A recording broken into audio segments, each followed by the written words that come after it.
Alors, oublions un instant les politiques, cette grande diplomatie mondiale du climat qui empile les échecs, et occupons-nous de nous, citoyens. Comment adaptez-vous vos modes de vie, ou non, en intégrant la lutte contre le réchauffement climatique ? La sphère individuelle reste un espace d'invention de soi, une scène de résistance et de créativité. Alors non, nos modes de vie ne sont donc pas ataviques, ils ne sont pas fixés par l'ordre du monde, ils sont malléables. Il en existe plusieurs usages possibles. Se penser, se construire comme usager revient à s'envisager soi-même par rapport aux autres. C'est une esquisse de politique. Oui, ça vous complique la vie de multiplier les critères de décision de vos choix de vie, mais ça vous donne de l'air. Vous reprenez de la force de décision sur votre quotidien. Je me souviens d'une discussion. Amorcer la grande transformation. La seule attitude possible, c'est le mouvement. Vas-y! Tout est possible! Que l'ordre moral revienne. Ça me casse les couilles. Pas de pauvres, pas d'ennemis. Internationalisation, régulation par les marchés au détriment des États, révolution technologique, renouveau complet du capitalisme. Tout finit bientôt. Semble déjà écrit. Pas de recette miracle. Lisez à tout prix. Nous ne durons pas. Tout est possible. Nous sommes éternels dans la non-durée. C'est nouveau, c'est le mouvement. Soyez visibles, soyez dans le mouvement, soyez à l'aise. Dans le mouvement. Flexible, mobile, décalé. Soyez à l'aise, bordel. Entrez dans la danse. Il est temps de se fondre dans la masse. De vomir dans le sac. Tout est beaucoup plus clair qu'avant et beaucoup plus confus qu'avant. Vous comprenez? Il y en a qui ont perdu leur langue. Qui ont perdu le sens. Qui savent plus du tout où aller. Plus où aller, plus où aller. Faites quelque chose. Plus où aller. Ah oui, alors Faites quelque chose, s'il vous plaît. Faites quelque chose.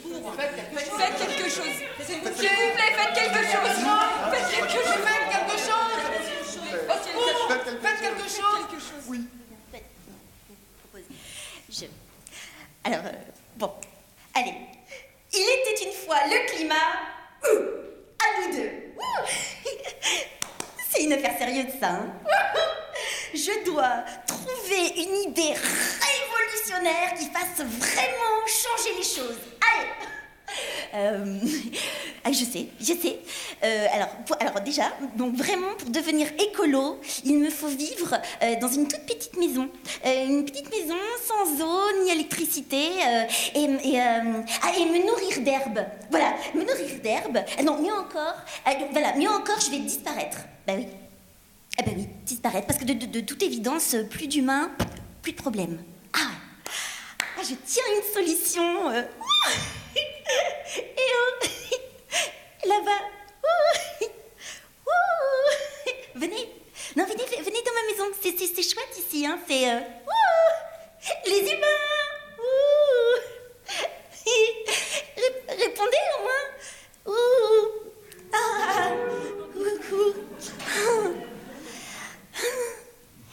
Devant ce manque cruel de mobilisation, je partis à la recherche d'une autre solution. Médor, le chien, Médor, viens, monsieur. Viens, c'est tous des nazes. Clairement, le problème, ce sont les êtres humains. C'est vrai, avant notre arrivée avec nos gros cerveaux, la Terre se portait comme un charme. Et les animaux gambadaient joyeusement dans une végétation luxuriante. Et donc, voilà ce qu'on va faire. Vous allez prendre le pouvoir, mes chéris. Toi et tous les autres animaux. Voilà, nous aurons de notre côté les enfants, Brigitte Bardot et ma mère, et voilà. Et reste à convaincre les autres. Voilà, donc... Et pourtant, une fois de plus, le succès ne fut pas au rendez-vous. Vraiment, que faire ? Mes idées ne semblent pas être les bonnes, mais pourtant, il faut bien trouver une solution. J'ai l'impression de prendre trop de place sur Terre, là, d'être trop gourmande. Je consomme, là, comme si j'étais la chaudière du Titanic. Mais une fois avoir tout englouti, y aura-t-il une autre planète pour nous accueillir ?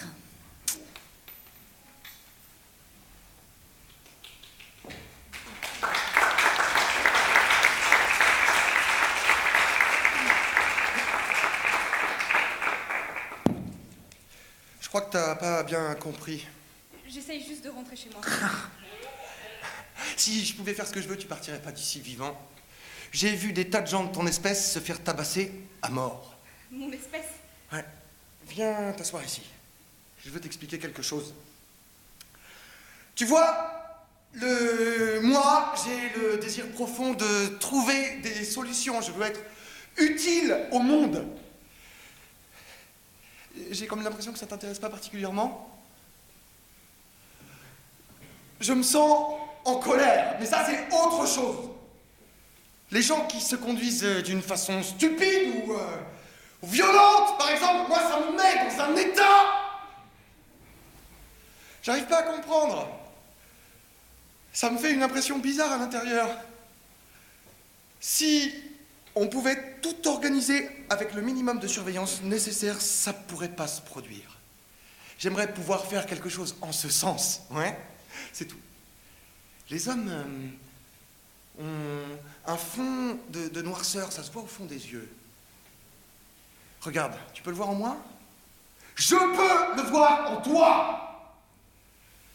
Mais je canalise mes énergies pour écraser cette noirceur.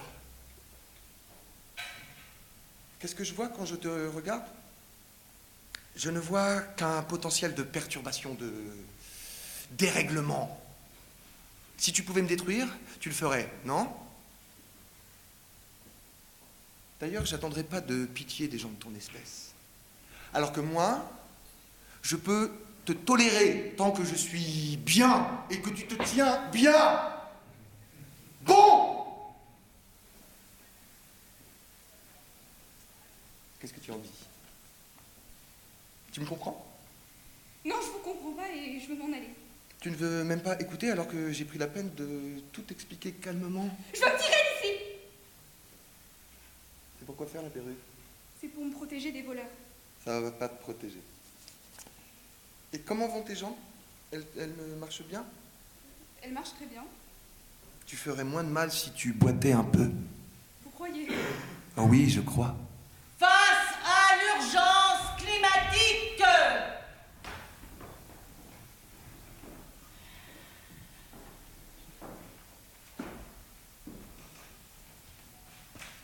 il est temps de lever l'impunité de ces dirigeants dans les cas les plus graves de destruction environnementale en reconnaissant le caractère criminel de certaines pratiques à l'origine d'un écocide. Éco vient du grec ancien maison. Sidéré vient du latin tuer. L'écocide est donc le fait de détruire notre maison. En l'occurrence, la seule que nous ayons, la Terre. Le mouvement citoyen End Ecocide on Earth propose donc que l'écocide soit caractérisé en droit pénal international. Alors, qu'est-ce que End Ecocide on Earth propose ? End Ecocide on Earth demande que le crime d'écocide soit reconnu et poursuivi devant la Cour pénale internationale. CPI. Au même titre que le crime contre l'humanité, le crime de génocide, le crime de guerre et le crime d'agression. Voilà.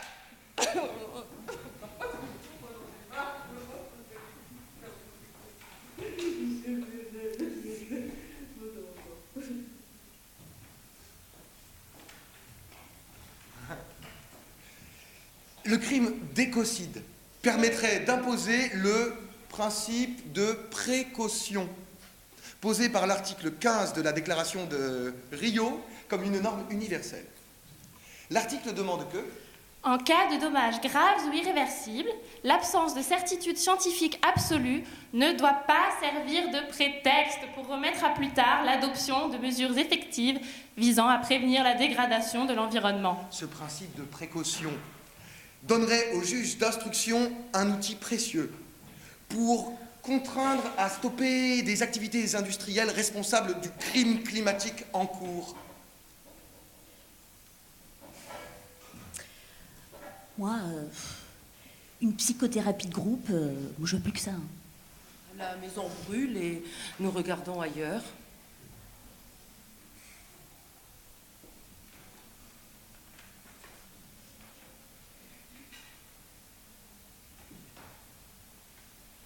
Et parfois, je me sens impuissante, inutile, dans l'incapacité de tout, restant là à ne plus rien faire ou dire.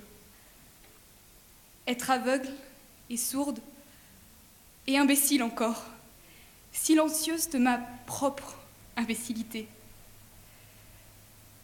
Attendre et subir mon impuissance. Être démunie et devoir renoncer. Être immobile, dans l'incapacité de prendre la parole, de prolonger le discours, de répondre, de dire 2 ou 3 choses, imaginées dans la solitude et qu'on pensait essentielles.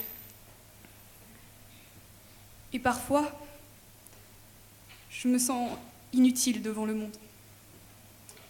Vieille pro de l'environnement. Alors, je ne veux pas étaler ma science, ni submerger de gestes, d'autant que j'ai toujours tendance à en faire trop et un peu trop long. Alors bon, quand j'ai fait part à mes amis de mes hésitations, ils m'ont exhorté à parler de mes déchets. Voilà. Alors bon, mes gestes quotidiens reflètent mes activités professionnelles et bénévoles de ces derniers 30 ans. Énergie, eau, déchets, j'ai tout réduit au fil des ans. Voilà. Alors j'habite dans un petit immeuble parisien avec balcon où poussent tomates, framboises, plantes aromatiques. Et tout un jardin, à côté, il y a un jardin partagé avec un composteur. Alors, les petits déchets sont compostés à la maison et puis au jardin, les plus gros. Le compostage fait partie de ma vie depuis longtemps. C'est miraculeux, ces déchets puants qui se transforment en terreau noir, odorant, en quelques mois. Oh, et merci les vers de terre. Merci.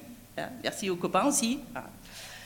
J'achète peu et privilégie la qualité. Je fais réparer mes vêtements et même repriser mes collants de laine. Alors oui, alors quelquefois c'est un petit peu plus cher, hein. Oui, mais alors dis donc, et quelle satisfaction de faire travailler la couturière du coin là. Hein. Et puis je donne aussi à Emmaüs, aux associations, aux autres circuits de réparation et aux artistes qui transforment les objets insolites, le parapluie des bocaux en cornichons là.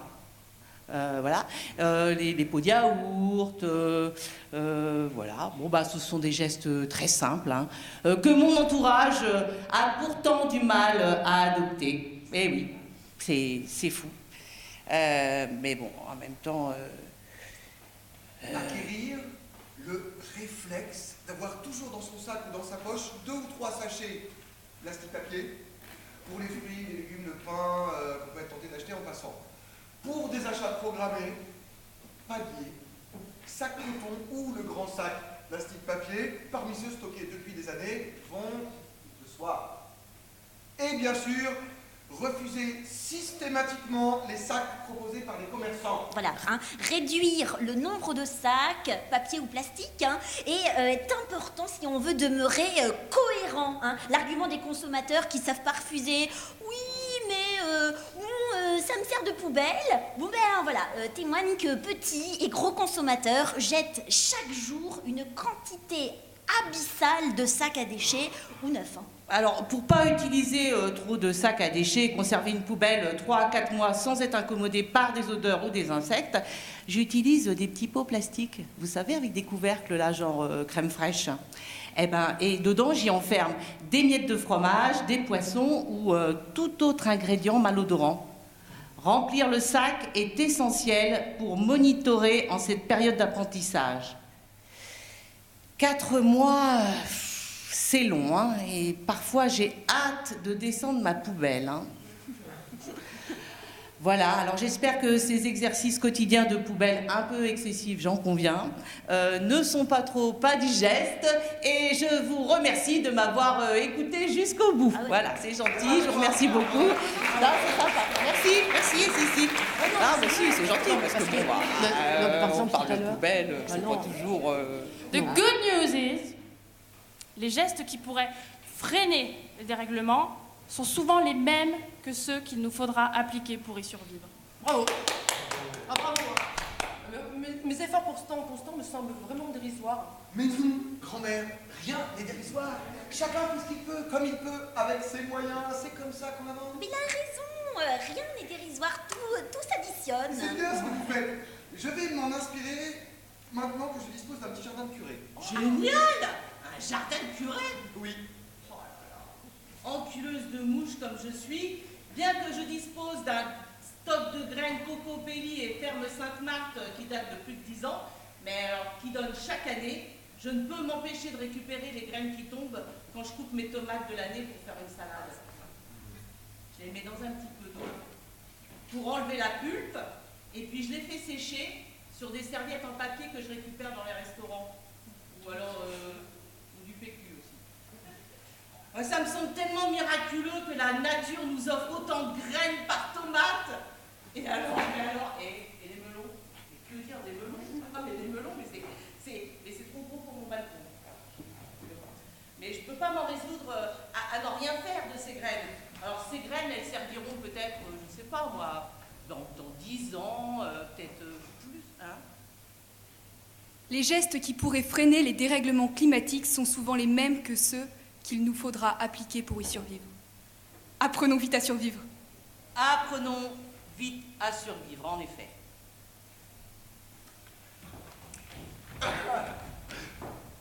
On en entend parler partout.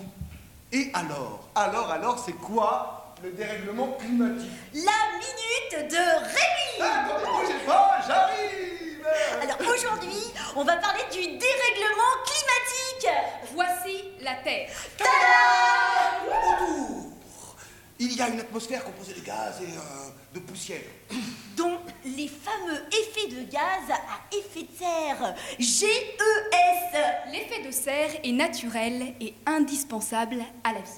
Il filtre les rayons du soleil pour éviter qu'on grille. Il piège une partie des rayons réfléchis par la Terre, ce qui nous permet d'avoir une température vivable. Mais alors pourquoi, bon sang, bonsoir, on nous rabat les oreilles avec nos émissions de GES. GES. Eh bien parce qu'en augmentant nos émissions, Rémi, nous piégeons plus le rayonnement et la température se réchauffe, alors plus vite qu'elle ne le ferait normalement. Alors résultat, la météo part en vrille, hein, et le climat se modifie plus ou moins vite dans toutes les zones du globe. C'est ça, le dérèglement climatique. Et Rémi, oui. C'est bien beau de parler du dérèglement climatique, mais est-ce vraiment important? Eh bien oui, Fred. Au XXe siècle, on a déjà pu constater des changements. Oh. À la fois une augmentation des précipitations à certains points du globe, et une augmentation des sécheresses dans d'autres régions. On a remarqué une fonte des glaces et des neiges accélérées, ce qui entraîne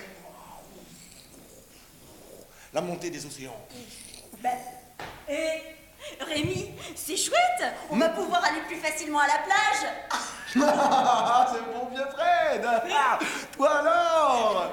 Et non, tout ne sera pas si chouette.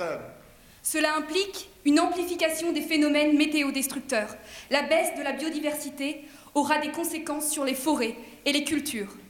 Des populations de plus en plus nombreuses vont devoir quitter leur pays pour fuir famine et tempête. sans compter les possibles tensions économiques pour l'accès à l'eau et à la nourriture. Ah ben Rémi, on peut rien faire. T'inquiète, Fred, nous allons agir. Pourquoi pas? Mais personnellement, j'ai pas besoin de parti politique ou d'association pour me faire mon idée. Trop d'erreurs. Dommage.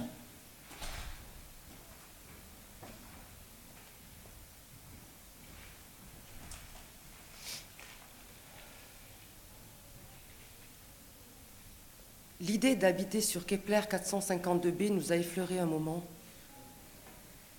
Tous les riches qui ont survécu sont partis sur cette planète si proche de la nôtre. Un climat clément, 1,6 fois la taille de la Terre et une année comptant 385 jours. Le rêve. Malheureusement, nous n'avons pas eu le choix. Pas assez d'argent, pas assez d'influence. Le monde ne s'efface pas en un jour, ou en tout cas ce qu'il en reste. Les riches vivent, s'en vont, et les autres se démerdent comme ils peuvent. Il fait chaud aujourd'hui, encore plus qu'hier, encore plus que pendant l'année du tigre. Après la disparition de presque toutes sortes de vies sur Terre, nous avons décidé de reprendre le calendrier chinois. Simplement parce qu'il faisait appel à une vie antérieure, peuplée d'animaux, parcourue de rivières et ponctuée d'arbres et de fleurs. Ce reflet sur mon visage, dans ce miroir noirci par la chaleur et le temps, il est vieilli, marqué par la vie, par la solitude. L'eau est rare sur Terre désormais. Je me lave plus les cheveux. Mon corps est vieux et maigre. Cette chaleur au-dessus de ma tête me rend malade. Je suis seule. Dans cette cave au fin fond de la terre, plus de viande, plus d'œufs, de fromage, de beurre. Je tuerais pour un crottin de chèvre. Anéra,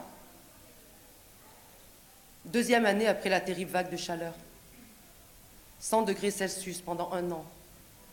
La fameuse Calor Wave. Le monde s'est fait engloutir.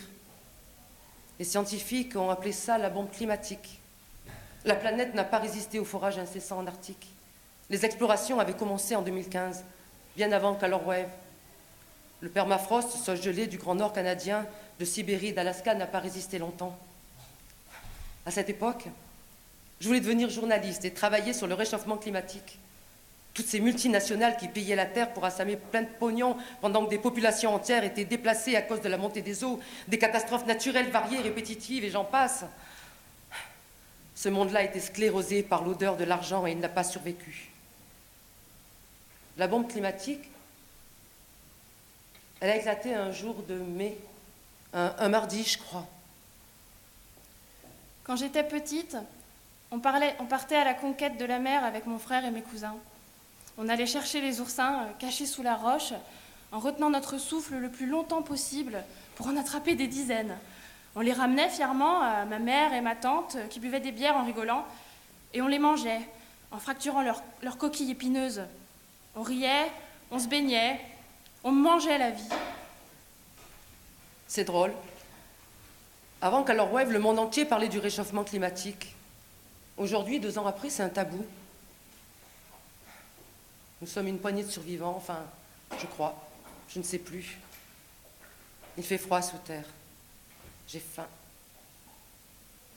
Je sors sur la croûte terrestre, je me mets à marcher loin, sous le soleil, et sur ce sel qui reflète la lumière, tout ce sel autour de nous.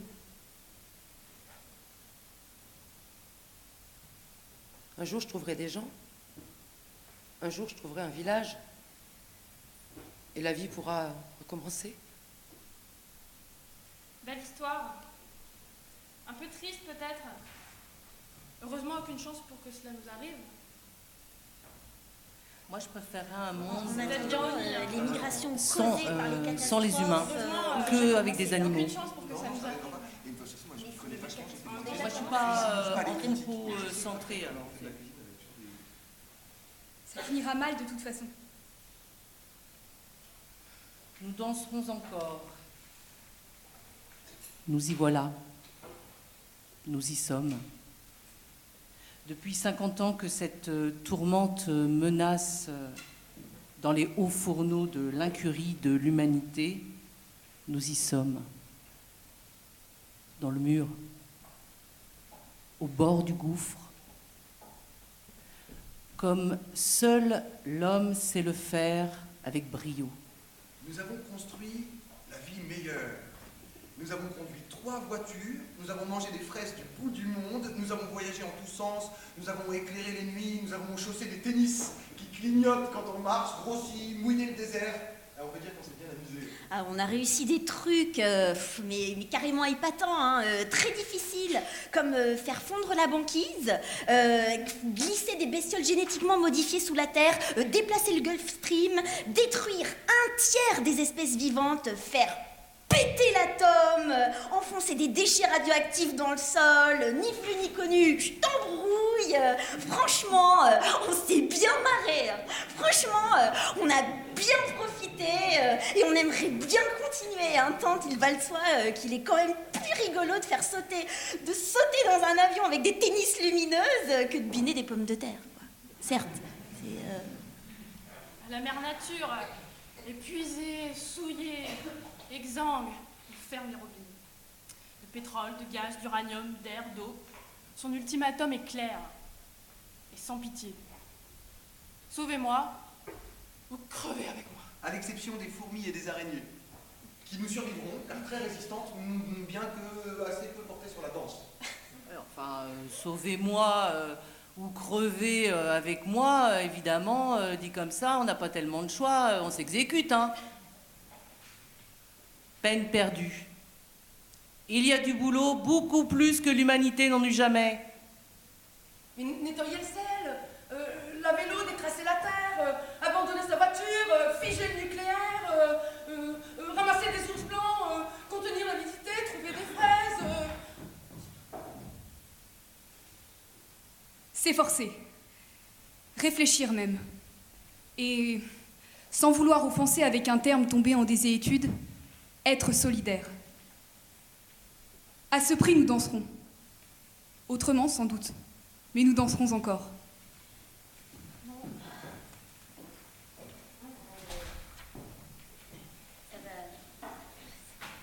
Ça va pas du tout, là.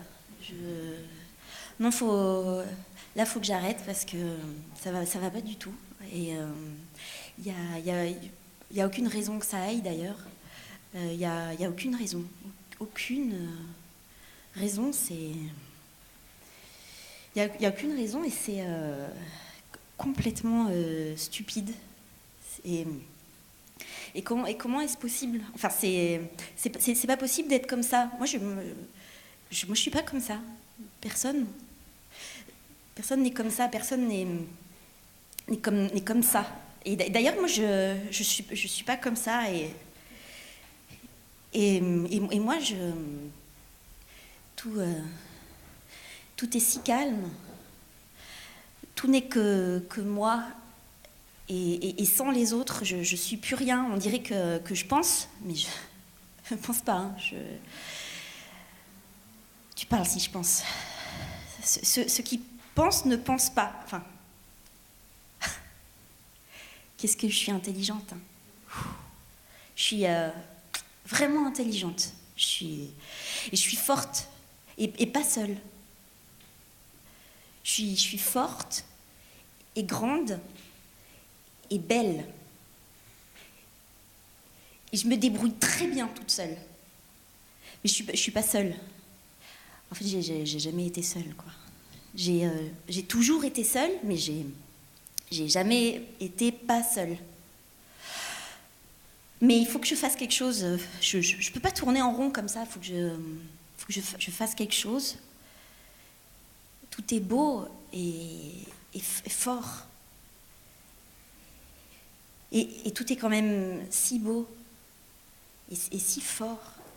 Excusez-moi, mademoiselle, je ne voudrais pas vous contredire encore une fois, mais quoi que vous fassiez, ce temps que vous vivez maintenant comptera pour vous plus tard. Et ce désert dont vous parlez, vous vous en souviendrez, et il se repeuplera de lui-même avec une précision éblouissante. Vous n'y échapperez pas. On croit que c'est pas commencé, et c'est commencé. On croit qu'on ne fait rien, et on fait quelque chose. On croit qu'on s'achemine vers une solution, on se retourne, et voilà qu'elle est derrière.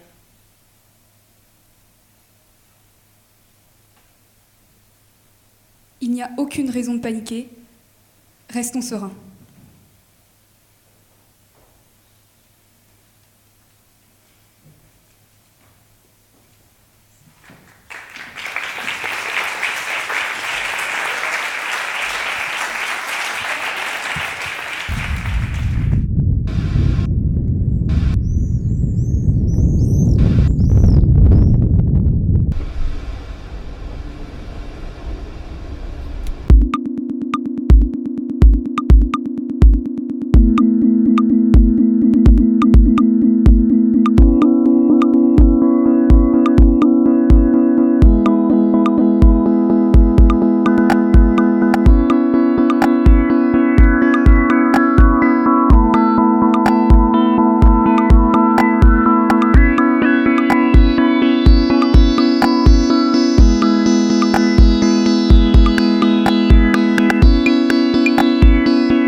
Ok, très bien. Donc un film de Mehdi Bichon et auparavant la mise en voix préparée par Marie-Pierre Chex.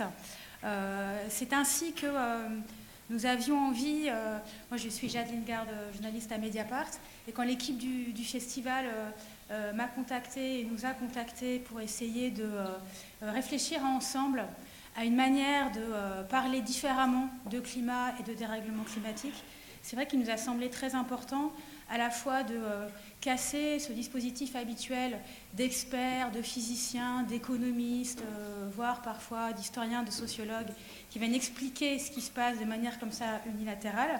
Et en même temps, on voulait trouver un moyen qui mette un peu en forme la circulation de la parole et partir de quelque chose.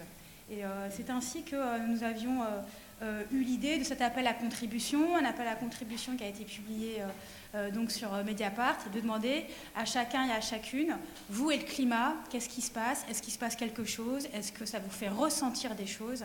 Qu'est-ce que ça vous évoque? Il y a eu pas mal de contributions. Ce qui nous a un peu surpris, c'est que finalement, la description des sentiments, des sensations, des ressentis ne se fait pas facilement. C'est-à-dire que dans toutes les contributions qu'on a reçues, il n'y en avait finalement pas tant que ça qui décrivaient l'affect, la peur, la joie, l'inquiétude, des choses comme ça qui ont plus trait à l'intimité, et que finalement ce qui ressortait le plus mécaniquement, et ça peut être aussi intéressant, hein, mais ce qui ressortait le plus mécaniquement, c'était plutôt des discours un peu généralistes, des analyses, des choses plus froides. Et pour cela, je suis vraiment très contente d'avoir entendu la mise en voix tout à l'heure, et je suis très contente du choix qui a été fait des contributions, parce que au maximum, on a bien senti que l'équipe avait cherché à essayer d'incarner ces sentiments, et parfois très contradictoires.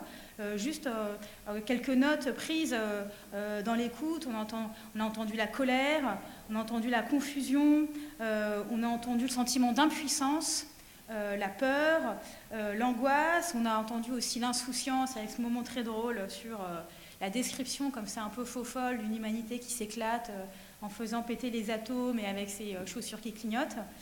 Donc il y a voilà, tout un panel de ressentis qui a été comme ça un peu mis en forme. Et l'idée, c'était pas simplement de vous proposer un spectacle en début de festival, c'était de le montrer afin de créer une facilité de parole, une facilité de discussion. Pardon. Donc ce que je vous invite à faire maintenant, si vous le voulez bien, c'est de prendre le micro à votre tour et de réagir soit au spectacle qu'on vient de voir, enfin la mise en voix qu'on vient de voir, voilà. Ça vous a plu, ça vous a pas plu? Est-ce que vous vous retrouvez, par exemple, dans les témoignages qui ont été partagés? Et plus généralement, même en dehors de cette mise en voix, qu'est-ce que vous avez envie de dire, vous, sur le climat et vous, ce qui vous fait ressentir, et est-ce que vous vous sentez, comment est-ce que vous pouvez vous sentir concerné en tant qu'individu face à un phénomène et à un problème aussi global? Alors je crois qu'on a un micro, si j'ai bien compris, qui doit circuler. Bonjour à tous, Zakia. Moi j'ai beaucoup aimé le moment de cacophonie, parce que c'est vrai qu'on entend tout et son contraire sur l'environnement, sur les solutions, et au niveau mondial, entre les pays qui veulent mettre en œuvre des solutions, d'autres pas. Donc ce moment-là, pour moi, était important. C'est vraiment la cacophonie qu'il y a sur les problématiques et les solutions de l'environnement. Et aujourd'hui, ce moment qui nous est offert, pour chacun, on va pouvoir repartir avec d'autres idées nouvelles, un peu plus humaines peut-être, qui vont nous mener à notre réflexion et que faire pour arriver justement à trouver de vraies solutions, au-delà des experts, comme vous disiez tout à l'heure. Merci.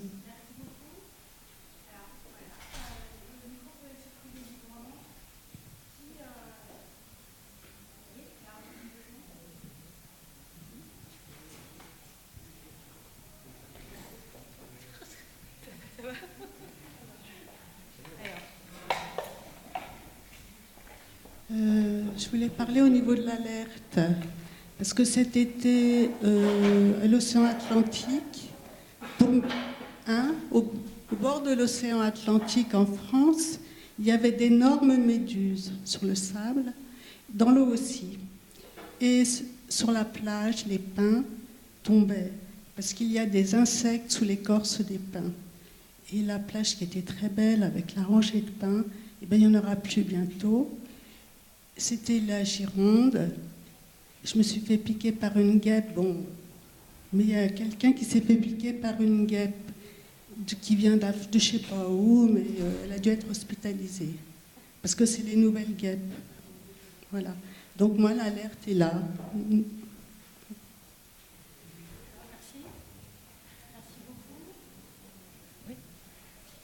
J'ai beaucoup aimé les spectacles, la juxtaposition justement de points de vue différents, le doute aussi, mais l'envie d'essayer, c'est ça qui est super, je trouve, l'envie, l'énergie d'essayer, malgré les doutes. J'ai beaucoup aimé le film aussi, l'imaginaire avec moi et l'épouvantail, enfin, on peut se voir dans cet épouvantail.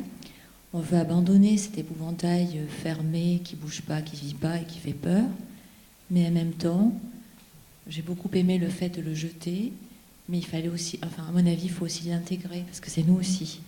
Donc le regarder un peu plus, parce que c'est nous aussi. On a plusieurs facettes, comme ça a été dit dans la pièce. Voilà. Sinon, je pense beaucoup à un poème, c'est pas de moi, mais je vais peut-être vous le dire, parce qu'il me travaille depuis tout cet été, depuis toutes les choses que j'ai entendues pour la COP21. Alors c'est un poème de Baudelaire, qui dit « La nature est un temple où de vivants piliers laissent parfois sortir de confuses paroles. L'homme y passe à travers des forêts de symboles qui nous regardent avec des regards familiers. Comme de longs échos qui de loin se confondent dans une étrange et profonde unité, vaste comme la nuit et comme la clarté, les sons, les parfums et les couleurs se répondent. »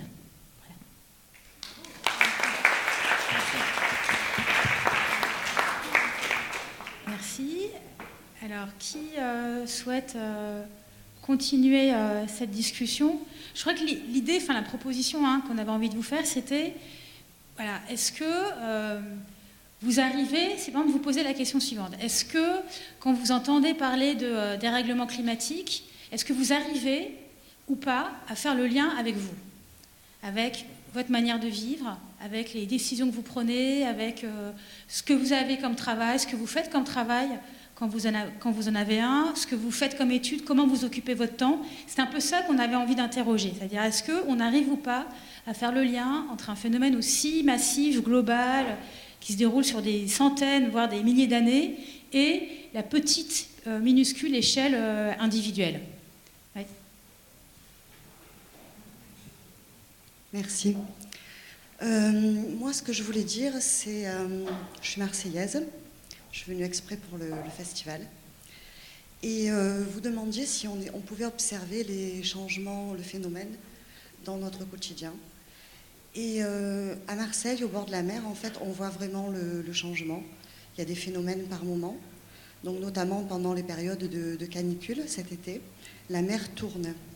C'est-à-dire qu'il y a une algue qui se développe d'un seul coup. Et la mer devient verte et ça dure 2-3 jours pendant qu'il fait très chaud.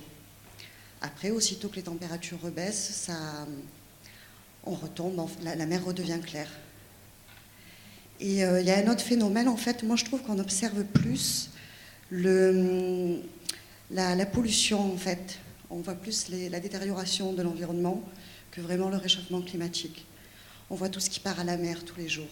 Les bouteilles en plastique, les sacs plastiques, le Mistral qui envoie tous les sacs plastiques à la mer quotidiennement.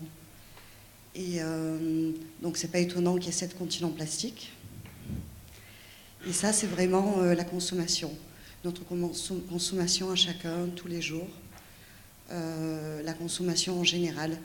Et comment on agit chacun, ben moi j'essaye vraiment de ne pas consommer tout ce qui est plastique pour éviter, en fait, on ne peut pas proposer aux gens une consommation démesurée et après espérer que la nature soit propre. Il faudrait vraiment qu'il y ait des limites sur ce qui est proposé, en fait, Et si c'est pas possible, il faut qu'on consomme nettement moins. Et pas de choses qui détruisent la planète, en tout cas. Voilà. Qui a envie de continuer? C'est là-bas, ouais.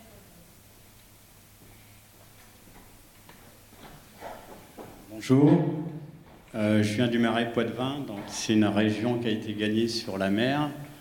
Donc en vérité, depuis mon enfance, j'ai vu comment on avait asséché la moitié des marais. Donc en vérité, le problème, depuis l'enfance, je suis assez concerné par l'écologie et on en parle là dans l'urgence, mais en vérité, le problème, il date déjà depuis très longtemps. Donc voilà, et la fonte des glaciers dans les Pyrénées, on n'en parlait pas, mais ça date de plus de 30 ans. Donc voilà, donc moi ce qui m'ennuie, c'est qu'on attend l'urgence pour commencer à parler de l'environnement comme si on vivait sur une autre planète et que tout d'un coup on s'aperçoit qu'il y a la planète Terre, quoi. Donc moi, on parle de développement durable aussi. Je pense qu'il y a des générations autrefois qui étaient déjà plus dans le développement durable qu'aujourd'hui, quoi. Aujourd'hui, les experts en parlent. Mais pour moi, les vrais experts, c'est ceux qui vivent en harmonie avec la nature, quoi. Donc voilà, donc, je pense que c'est eux les experts. On devrait un petit peu plus, comment dire, tenir compte de ces ethnies qui ont été plus proches de la nature, quoi, des paysans aussi qui ont été proches de leur environnement. Je crois qu'il faudrait un peu retenir la leçon, parce que la leçon ne vient pas forcément des décideurs et des experts. Bon, je ne suis pas anti-expert, mais bon, à un moment donné, il faut... les gens qui vivent l'expérience sont beaucoup plus crédibles, à mon avis, que les gens qui parlent, qui font des conférences, et c'est bien, mais voilà, il faut un petit peu aussi revenir à la base, quoi. Le haut de la pyramide, ça va 5 minutes, mais à un moment donné, c'est la base qui m'intéresse. Voilà.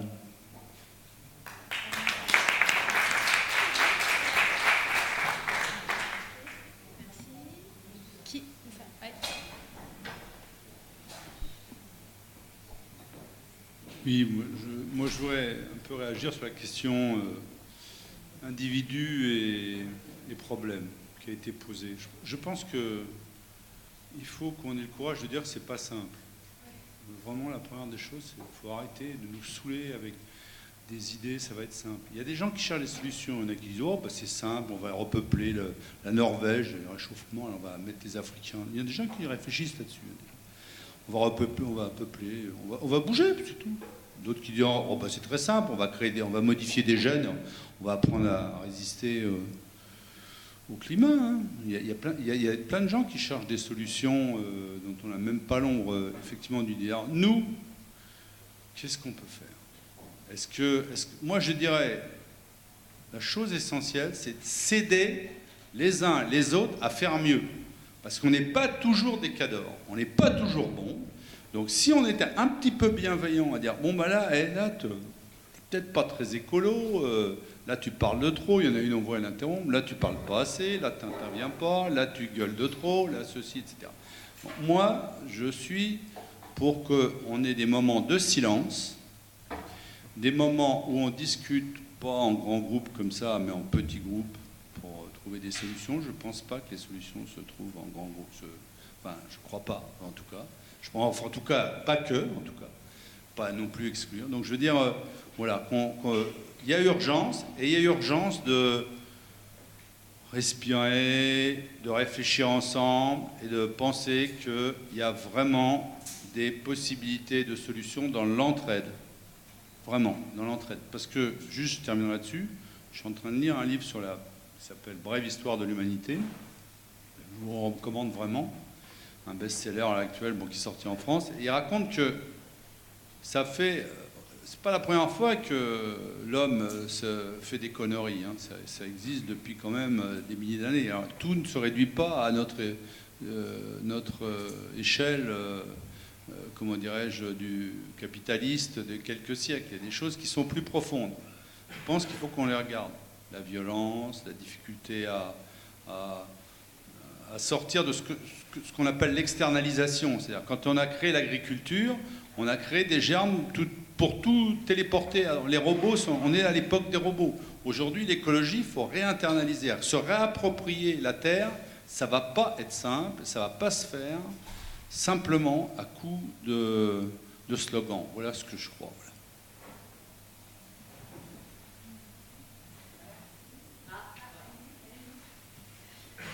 Moi, c'est un tout petit exemple, hein, pas spécialement pour dire le climat, mais l'environnement, l'écologie en général.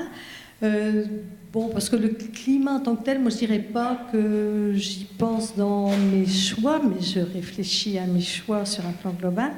Et je pensais par exemple, cet été, je me sentais vraiment concernée par l'environnement. J'ai eu la chance de passer un mois en bord de mer. Et dans mes randonnées sur la plage, j'étais ramasseuse de déchets en même temps. Je me faisais plaisir à marcher, mais je ramassais aussi, alors tout en posant quand même la question de ceux qui avaient jeté les déchets et que je le faisais à leur place, comment les responsabiliser. Parce que faire à la place des autres, ça a aussi ses limites. C'est pas suffisant, mais je l'ai fait quand même.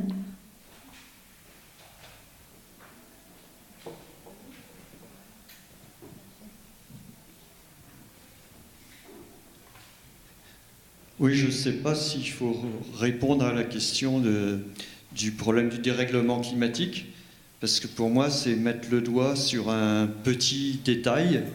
Le dérèglement climatique, c'est simplement une partie du problème de la pollution de l'air.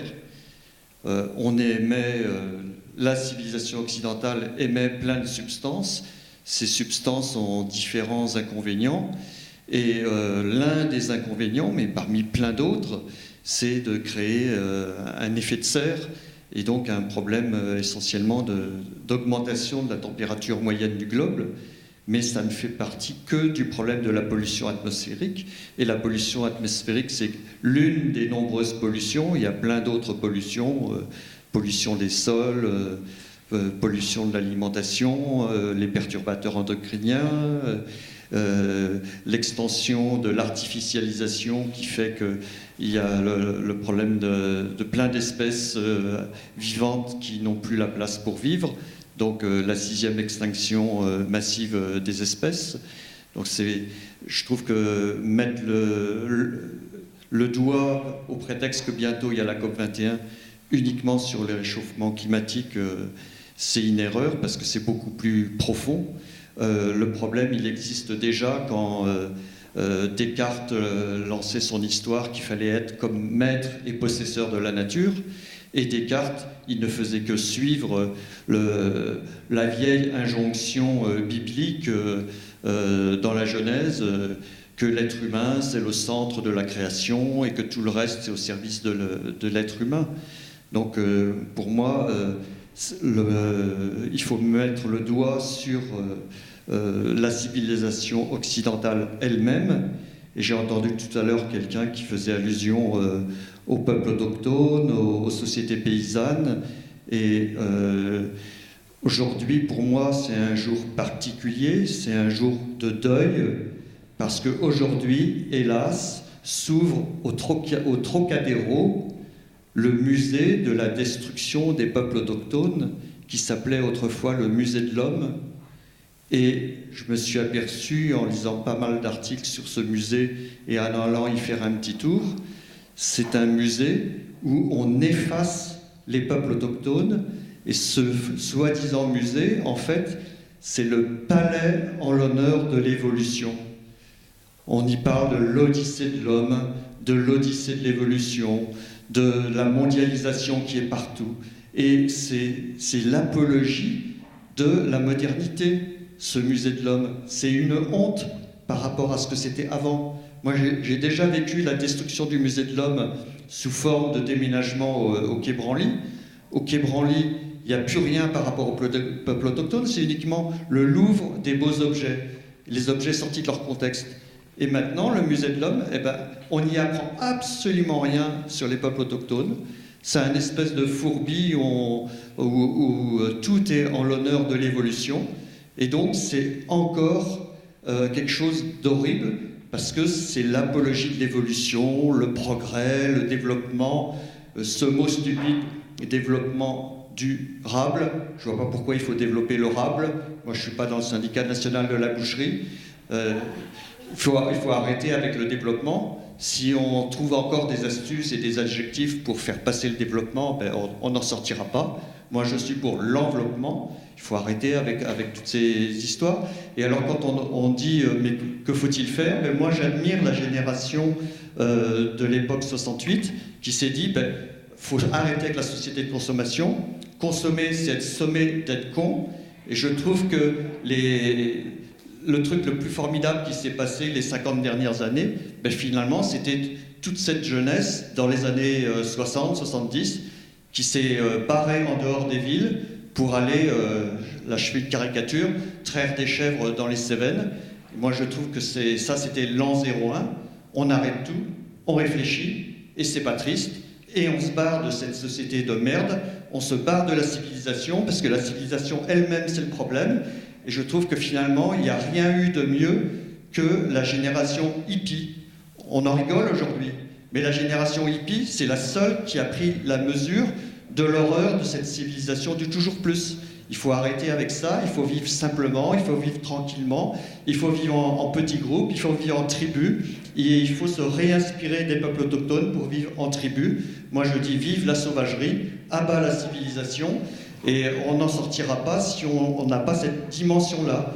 Donc je vais paraître un peu ringard, mais moi je dis finalement vive les hippies. Moi personnellement en 72 j'avais été dans une quarantaine de communautés, je trouvais que c'était génial. Et je pense que c'est ça, c'est vers là où il faut aller. Et arrêter de se gargariser avec le mot développement durable, ça c'est totalement ridicule. Voilà. Après, si je puis juste me permettre, sur le climat, là où je pense qu'il y a une dimension spécifique sur la question du dérèglement climatique, c'est qu'il est en train de modifier les conditions d'existence de tous. Et ça ne veut pas dire que c'est plus important que la 6e extinction des espèces, comme tu le pointais, ou plein d'autres phénomènes de pollution. Simplement, il a cette dimension-là de modification irréversible des conditions de vie et avec un impact, en fait, qui est gigantesque. Et la 6e extinction des espèces est en soi dramatique, bien évidemment. Simplement, alors peut-être malheureusement, ses effets directs, par exemple sur les conditions de vie de l'espèce humaine, ne sont pas toujours très manifestes. C'est pour ça, moi, il me semble qu'il y a quand même une spécificité. Mais, voilà, en réponse à toi, à qui je donne le micro? Ouais. Alors, pour répondre à la question de Jade Lingard tout à l'heure sur est-ce qu'on arrive à intégrer la conscience du climat tous les jours dans notre quotidien, moi, très honnêtement, j'ai beaucoup de mal à intégrer donc, cette conscience du réchauffement climatique dans tous mes actes, dans mon quotidien. J'ai beaucoup de respect et beaucoup d'admiration pour les personnes, comme disait ce monsieur qui a parlé tout à l'heure, sur les personnes qui vivent en harmonie avec leur environnement tout le temps. J'ai de l'admiration pour mon frère qui a arrêté de manger du bœuf parce que l'industrie bovine est très destructrice. Moi, je suis encore très faible face à un steak. Et surtout, voilà, j'essaye de faire des efforts, j'essaye d'intégrer des actes conscients et militants dans mon quotidien. Mais oui, c'est vrai, je le fais quand ça me fait pas trop de sacrifices. Mais j'espère m'améliorer, et je repense à ce dessin animé que je regardais quand j'étais petite, La famille de la jungle, et Elisa de la jungle disait « 1000 petits riens font de grandes choses ». Donc voilà, j'y pense souvent. Merci. Ok. Quelqu'un d'autre? On va enchaîner? Ouais. Alors, ça n'a peut-être rien à voir, mais je vous signale que le 1er novembre à Paris, il y a un mouvement, enfin, il y a une méditation pendant 24 heures pour la Terre, pour la planète, etc. Ça se passe au Grand Rex, et ça sera la même chose sur toute la planète. Voilà. Alors, ça sera accompagné de musiciens, de conteurs, évidemment de gens spécialistes de méditation, j'en suis pas. Mais bref, c'est-à-dire penser aussi à nous, tels que nous sommes, s'accepter tels que nous sommes, et aussi aller vers le changement en acceptant les autres, le changement et nous, et en conscience, enfin, voilà. Merci. S'il n'y a pas d'autres interventions, on peut, frustrer personne, on peut s'arrêter là.